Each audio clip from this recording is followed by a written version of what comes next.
Shalom. First and foremost, giving all praises, honor, glory, respect, and blessings to Yahweh, Ba'ashem, Yahweh Shai, Ba'ashem Rachakwadash.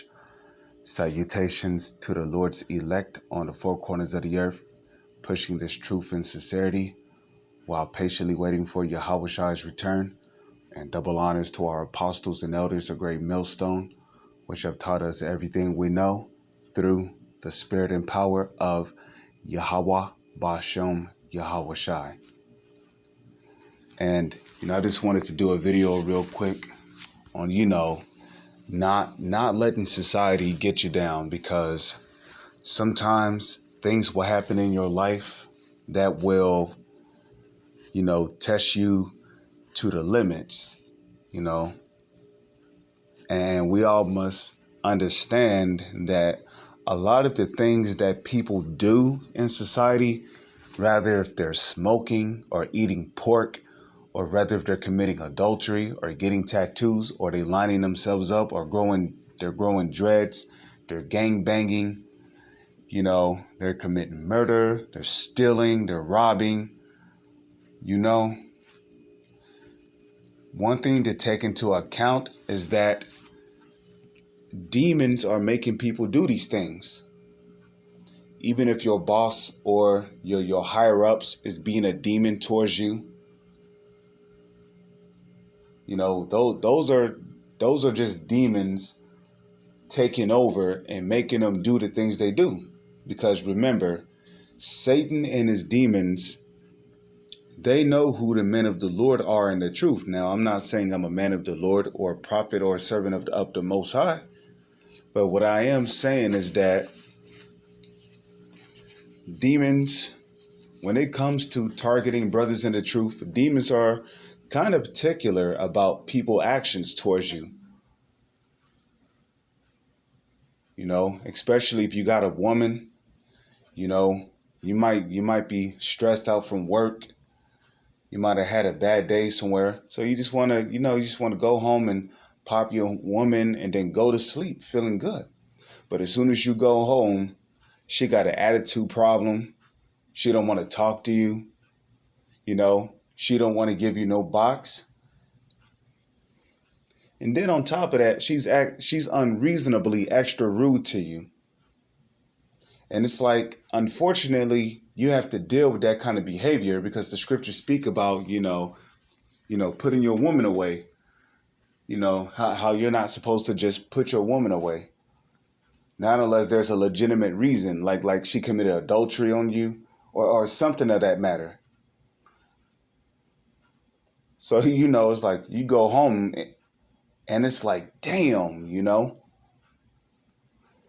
But this is the book of Hebrews, chapter 12, verse 5. It says, "And ye have forgotten the exhortation which speaketh unto you as unto little children." Right, because when you come into this truth, you come into this truth as a little child. One that is ready to learn, to be taught, to be disciplined.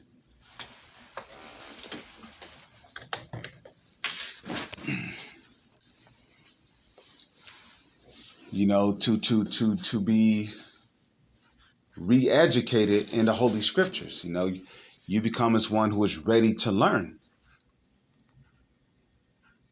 And when you were a literal child, things didn't always go your way.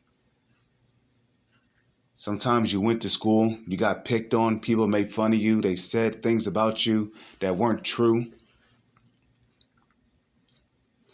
And as being someone who went to school, you just had to deal with it, because your parents was not about to put you in a new school because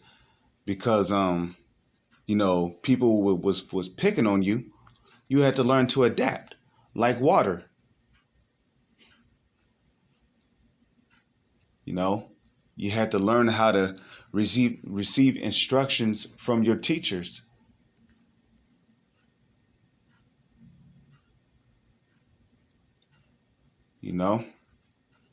So it says, "My son, despise not thou the chastening of the Lord." nor faint when thou art rebuked of them. So we are commanded not to despise the chastening of the Lord. And chastisement of the Lord is going to come in all forms, ways, and fashions. You know, I mean, hell, me, a couple of days ago, I lost my wallet. You know, I'm over here thinking I'm going to have to get me a new ID, a new wallet. You know, that was not a fun experience. I had no idea where my wallet was at. I could have left it at the corner store, the grocery store, but you know what I did? I prayed to the Lord and asked him to guide me to finding my wallet. And I didn't find my wallet right then and there on that exact same day. I didn't even find my wallet on the next day. But on the next following day, the Lord allowed me to find my wallet, you know, which just so happened to be behind my subwoofer in my room. Don't know how it fell back there, but the point is that I found my wallet, you know. But, you know, while my wallet was missing, you know, demons tried to get me to blame other brothers, you know. Yeah, you know, this brother took my wallet, you know, and I had to pray to the Lord, man, because I know for a fact those brothers would never steal from me, you know. But, you know, those were just demons playing on my mind, playing on my emotions. Oh, look, your wallet's missing. I bet he took it, you know. And sometimes, you know, you got to fight demons like that by using the names of Yahweh Bashem, Yahweh Shai, you know. But you see, that was my form of chastisement. You know, the Lord put that kind of chastisement on me. And one thing we must also take into account is that the Lord is not going to put some kind of tribulation on you that you cannot handle. If you're going through it, it's because the Lord knows that you can handle it. Verse 6, for whom the Lord loveth, he chasteneth, and scourgeth every son whom he receiveth. Okay? Yeah, who the Lord loveth, he chasteneth, you know? And the chastisement that the Lord is putting upon you, you may not love it, you know? It might piss you off. You might be like, ah. You know? You might feel some kind of way. No, here it is. You was about to go get some box from some bad woman, some bad looking woman. Look good in the mud, but then your car broke down. The Lord will do that to you.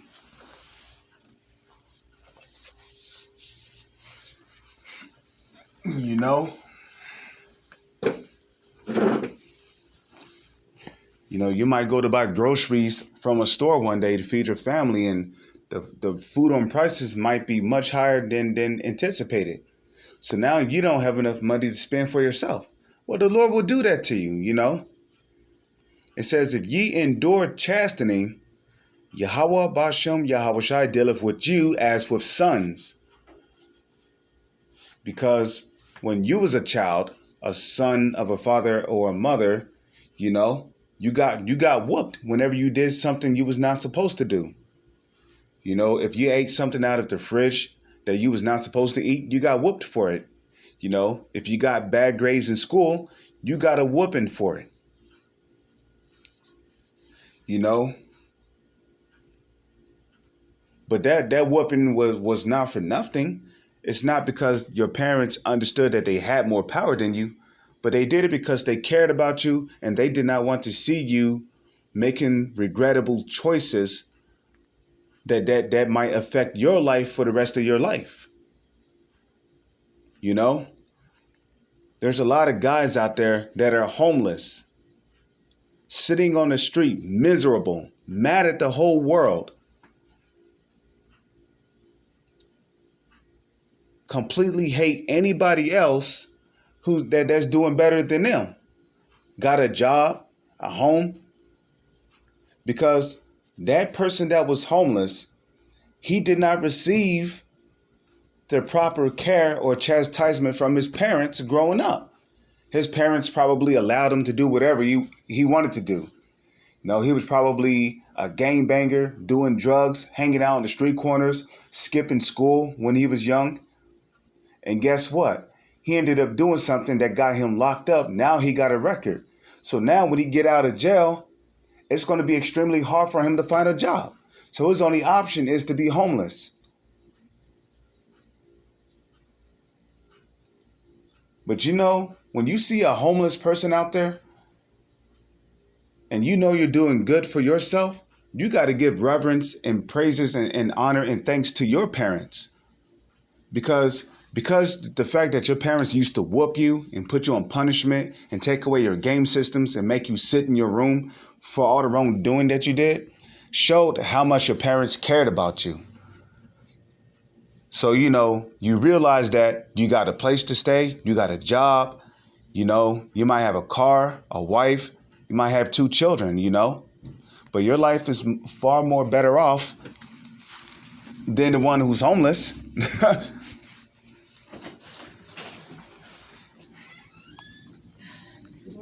Good morning.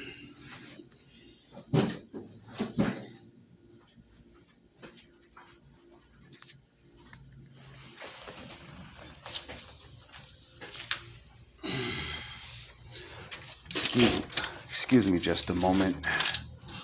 Manager my higher ups just walked in the door.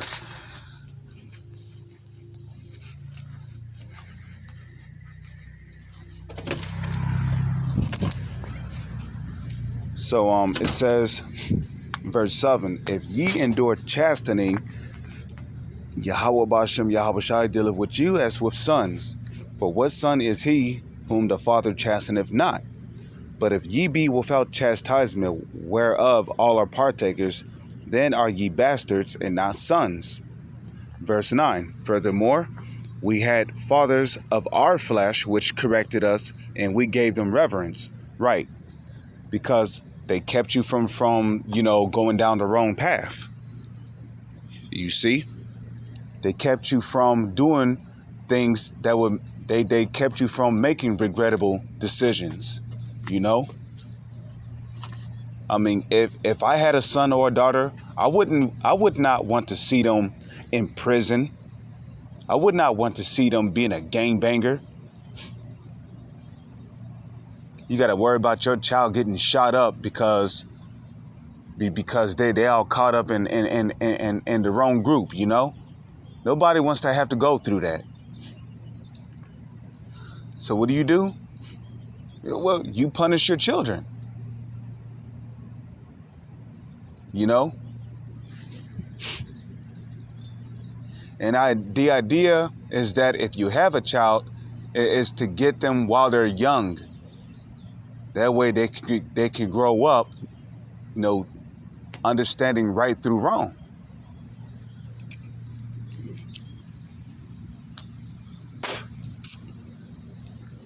And we do that by making them feel pain, whether if it's by a belt, a switch, you know. So it says, if ye be without chastisement, whereof are partakers, then are ye bastards and not sons. Okay? You look at these false Israelite groups and you realize they're a bunch of mamzers. Okay, mamzers, which is the Hebrew word for bastards. Why? Because they're not going through any kind of trouble. You know, the Lord is not putting them through anything. You know, they have all the money they can ask for. You know, they you know, they women look up to them. They live in somewhere luxurious. They got luxurious vehicles. That's because the Lord is not chastising them, you know. And the reason why the Lord is putting us through what we go through throughout our daily lives is to strengthen us mentally for what is to come. Because Jacob's trouble is not going to be something pretty. Okay?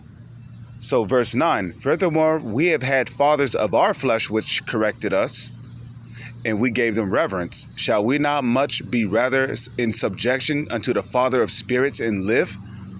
Right, because if you enjoy the chastisement of the Lord, well, then the Lord, you're going to be all right. The Lord's going to keep you, he's going to keep you strong in the faith. But with that, I'm going to say, Shalom is on to the next one.